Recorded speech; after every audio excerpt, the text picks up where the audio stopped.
همین سنگا را جار کردیم که وای پودا در همون پایان جورا همین سنگ میزنه همین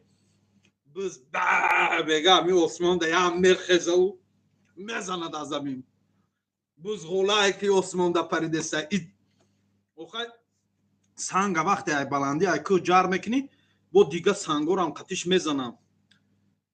بسیار میشده همین زد پودا را یا نسبی پودا را سنگا هم خیلی بزرگ پرانده هم بعضش سپید کرد هم بابای میر خدا را زنده با میگم خدا رحمت کنه زنده بابای میر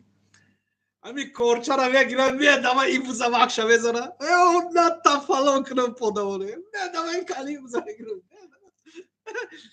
چند بوزه سپید کرد حلال کرد یک کورچه چی مای دقیقی چند بوزه سپید کرد حلال کرد دیدیم جورا که بوزه را کشته است ای بای با گریزه ترسیدیم گریختیم